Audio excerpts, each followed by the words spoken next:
신명기 19장 15절에서 19절입니다. 사람의 모든 악에 관하여 또한 모든 죄에 관하여는 한 증인으로 정할 것이 아니요 두 증인의 입으로나 또는 세 증인의 입으로 그 사건을 확정할 것이며, 만일 위증하는 자가 있어 어떤 사람이 악을 행하였다 말하면 그 논쟁하는 쌍방이 같이 하나님 앞에 나아가 그 당시에 제사장과 재판장 앞에 설 것이요, 재판장은 자세히 조사하여 그 증인이 거짓 증거하여 그 형제를 거짓으로 모함한 것이 판명되면 그가 그 형제에게 행하려고 꾀한 그대로 그에게 행하여 너희 중에서 악을 제하라. 아멘. 오늘 재판장의 자세, 이스라엘의 재판의 내용입니다. 오늘 우리에게 이게 중요한 이유가 뭡니까? 우리는 오늘도 날마다 다른 사람에 관한 이야기를 듣고 삽니다. 또 다른 사람들을 판단하고 삽니다. 또 여러 사람들의 의견을 듣고 저희는 살아갑니다.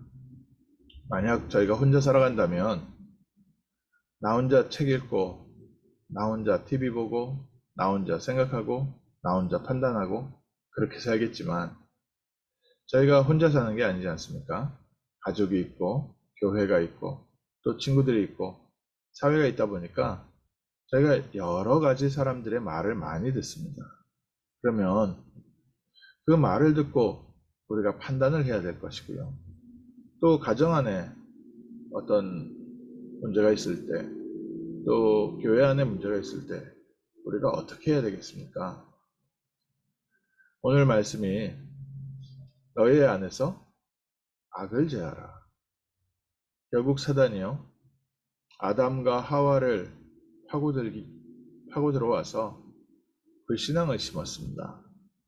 하나님에 대한 불신앙이 심었는데 아담과 하와가 말씀을 놓치고 언약을 놓쳤습니다. 오늘날도 사단이요, 똑같이 이렇게 행동을 합니다. 하와가 뱀에 대해서 경계심이 없었던 것은 아마 가까운 친구였던 것 아닐까 싶습니다. 사단이 뱀 속으로 들어가서 아담과 하와를 거짓으로 유혹을 했습니다.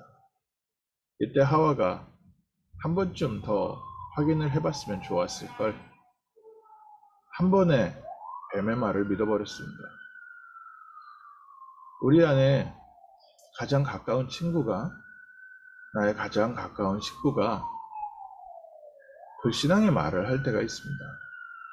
또 내가 좋아하는 사람이, 또 내가 좋아하는 어떤 유명한 선생님이 불신앙의 말을 할 때가 있습니다. 근데 사람이 아무래도 선입견도 있고 사람이 아무래도 편견이 있을 수밖에 없지 않습니까? 그러다 보니까 내 가까운 사람, 내가 믿을 만한 사람, 내가 좋아하는 사람이 하는 말은 먼저 믿습니다.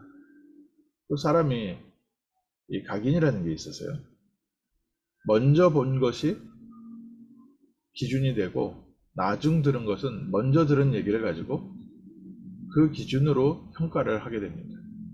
오리 같은 경우에 갓 태어나자마자 처음 본 것을 자기 엄마라고 인식한다고 합니다. 그래서 어떤 사람이 실험을 했는데 오리가 태어날 때 그 오리 옆에 있었던 겁니다. 오리 그 알에서 깨어나올 때요.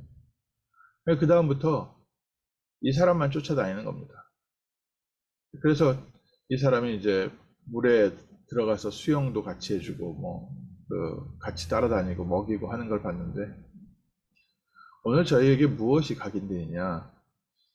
불신앙이 각인되어 있으면 우리의 삶은요, 계속해서 불신앙이 따라오고, 믿음이 각인되어 있으면 계속해서 믿음이 따라옵니다. 오늘 너희에게서 악을 제하여 버려라. 불신앙을 제하여 버려라. 저도 처음에 한 20대 때 그 교회 안에 들어와서 처음 훈련받고 은혜 받고 하는데, 여기저기서 교회에 대한 또 사람에 대한 불신앙의 소리를 참 많이들 하더라고요. 사람이 모여 있는 곳이라서 그런 것 같습니다. 다른 사람들에 대한 관심도 참 많고, 다른 사람들에 대한 얘기도 참 많고. 이제 교회 안에 권사님들 얘기를 좀 들어보면 누가 머리핀 어떤 거 하고 왔다 그런 것까지도 얘기를 하더라고요. 어떻게 저런 걸 하고 왔냐고 하고, 또 쟤는 옷을 저렇게 입는다고 하고. 이제 애정인지 관심인지 아니면 그냥 그게 평상시 하는 대화인지 모르겠는데 어쨌든 얘기를 참 많이 듣는데 저에게도 참 사람들이 이런저런 불신앙 얘기를 참 많이 하더라고요. 그래서 이제 그때 당시에 은혜 처음 받고 훈련받을 때라 그 불신앙에 대한 얘기, 사람에 대한 얘기 들을 때 그냥 다 괜찮습니다, 괜찮습니다 하면서 이제 넘어갔는데 어느 날 생각해 보니까 왜 나한테는 저렇게 사람들이 안 좋은 얘기를 많이 해주지? 사람들의 안 좋은 얘기를 내가 왜 이렇게 많이 알고 있지? 이제 뭐 확인된 내용은 아닌데 이 사람 저 사람이 그냥 한 얘기입니다. 그렇게 생각을 하는데 문득 하나님의 은혜 같아요. 문득 이건 사람들 문제가 아니라 내 문제다. 내가 사람들에 대해서 사람들의 특히 불신앙적인 부분에 대해서 관심이 많구나. 뭐 영어로 쓰자면 가십이죠. 가십에 대한 내가 관심이 많으니까 사단이 온갖 가십을 다 나한테 들려주는구나. 그래서 하나님 앞에 그때 기도했습니다. 하나님, 이거 저는 제가 여기에 관심 있는 것 같습니다. 하나님의 말씀과 복음 운동과 뭐 가십을 들어도 사람을 칭찬하는 얘기를 들어야 되는데 칭찬하는 얘기는 많이 들리지 않고요. 안 좋은 얘기하는 얘기들을 많이 듣는데 그게 안 좋은 얘기를 제가 많이 들은 게 아니라 제가 거기에 관심이 많더라고요. 그러니까 어렸을 때부터 나도 모르게 좀 부정적인 얘기를 긍정적인 얘기보다 더 좋게 자란 겁니다. 그때 당시 사회가 혼란스럽기도 하니까 그때 당시에는 뭐 모든 게 다 정부의 탓이고 모든 게 정부의 문제가 있었고 뭐 기득권 세력에 대해서 모든 게 다 부정적이었으니까 그때 문화도 그랬지만 저도 거기에 문화나 뭐 이런 거 다 피해서 어쨌든 제가 그냥 다른 거 다 핑계 없이 내가 다른 사람들의 불신앙에 대한 가십에 관심이 많구나. 이게 이제 깨달아져서 하나님 앞에 기도했습니다. 하나님, 저에게 이렇게 불신앙 얘기 하는 사람이 오지 않게 하옵소서. 제가 이런 얘기 듣지 않게 하옵소서. 특히 목사님에 대한 불신앙, 사역자에 대한 불신앙, 아니면 주변의 중직자에 대한 불신앙, 이런 얘기를 처음 훈련받고 은혜 받는 상태에서 들으니까 뭐가 막히냐면요. 아담과 하와 똑같습니다. 하나님의 말씀이 막혀버리는 겁니다. 이제 목사님이 저 말을 할 때, 저 말을 하는 의도가 뭔가, 이런 것들이 생각이 들고요.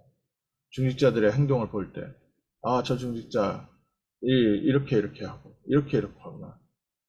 자꾸 사람에 대한 판단이 들고, 또 누가 한마디를 해도, 물론 사람이 무조건 사람의 말을 그냥 듣는 게 아니라 자기의 어떤 받아들일 수 있는 판단의 기준이 있어야 되겠지만, 긍정적인 판단의 기준보다는 그 사람을 하나님이 왜 쓰시는지, 그 사람과 하나님께서 하시는 일이 무엇인지, 이런 부분보다는 내가 가십에 부정적인 것에 더 끌리는구나. 그리고서 하나님 앞에 기도하면서 그 부분에 대해서 기도했는데 신기할 정도로요. 와서 부정적인 얘기하는 사람들이 확 줄은 겁니다. 그러니까 어느 날 보니까요. 다른 사람들이 다 알고 나서 나중에 제가 알게 되는 사건도 있고 또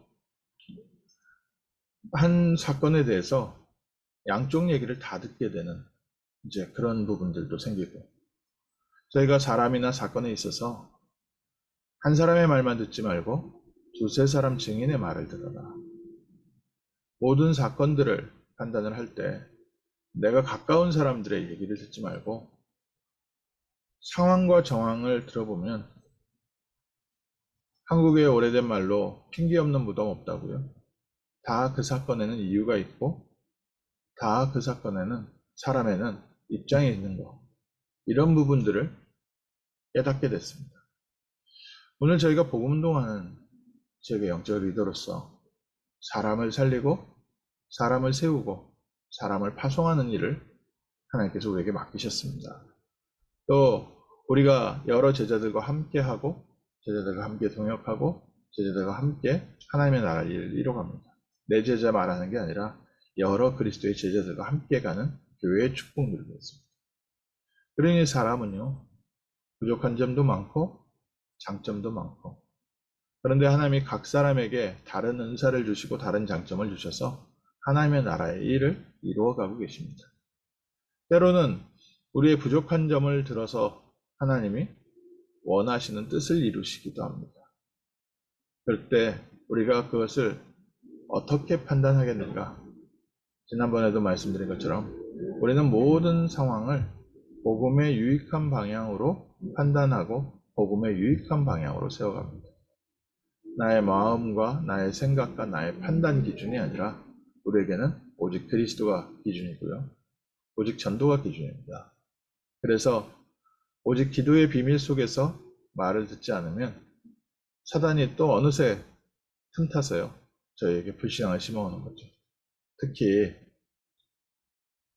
뱀이 하와를 유혹하기 위해서 찾아와서 거짓말을 했던 것처럼 우리 주변에도 사단이 사람을 통해서 우리에게 이웃을 해하기 위해서 거짓 증거를 하는 사람들이 있습니다.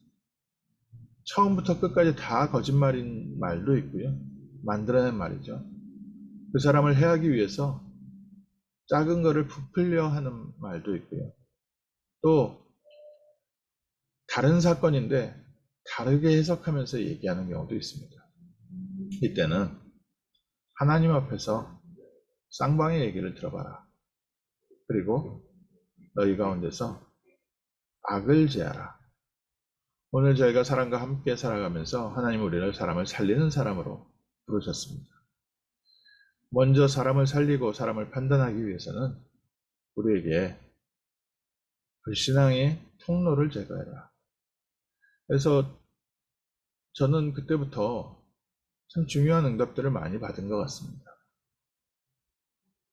은혜를 받고 나서 힘을 얻고 나서 내가 이런 불신앙도 감당할 수 있는 그런 영적 수준으로 우리가 올라가야 되고요. 또 우리 주변에 사단의 역사가 끊어져야 되고 우리가 가는 곳마다 이간질시키는 사단이 무릎 꿇게 만드는 비밀이 있습니다. 믿음 안에서 살리는 판단을 하는 겁니다. 그러니까 그 다음부터는요, 아무래도 말씀을 듣는데 방해하는 하나님의 은혜와 하나님의 역사를 따라가는데 하나님께서 행하시는 일을 따라가는데 방해하던 불신앙들이 무너지기 시작했습니다. 이스라엘 백성이 광야길을 갈 때 맞는 말인데 불신앙의 말들이 많았습니다. 틀린 말이 아니었습니다. 광야길을 가는데. 그런데 그 광야길을 가는데 있었던 모든 사건들이 결국 하나님의 뜻대로 성취되어져 갔습니다. 우리에게 하나님의 분명한 237 치유 서밋의 언약이 있다면 모든 사건들은 하나님께서 하나님의 뜻을 이뤄가는 과정이 될 것이고 그 가운데 하나님은 사람을 사용하셔서 교회를 세우시고 하나님의 뜻을 증인을 통해서 이뤄가실 줄 믿습니다. 우리 자신부터 누가 완벽한 사람이 있겠습니까? 훌륭한 사람이 얼마나 많이 있습니까? 초대교회 때요. 그 문제들이 더 많이 있었습니다. 이때 바울이 얘기했습니다. 내가 이 복음을 부끄러워하지 아니하노니 이 복음은 모든 믿는 자에게 구원을 주시는 하나님의 능력이 된다고 했습니다. 오늘 복음 안에서 모든 불신앙을 잠재우고 사람을 살리는 축복의 하루 되시기를 주님의 이름으로 축원합니다. 하나님 감사합니다. 오늘 그리스도 안에서 하나님 자녀의 신분과 권세를 누리며 생명을 살리는 자리에, 사람을 살리는 자리에 저희를 불러주심을 감사합니다. 하나님, 모든 불신앙의 통로, 사단의 역사가 예수 그리스도 이름으로 무너지게 하시고, 오래된 불신앙의 망대, 오래된 사단의 망대가 무너지게 하시며, 하나님의 나라를 누리는 그리스도의 증인으로 많은 사람들을 살리고 세우고 파송하는 증인으로 저희를 인도하여 주옵시고, 오늘 하루 사람을 살리는 복된 날 되게 하옵소서. 주 예수 그리스도 이름으로 기도합니다. 아멘.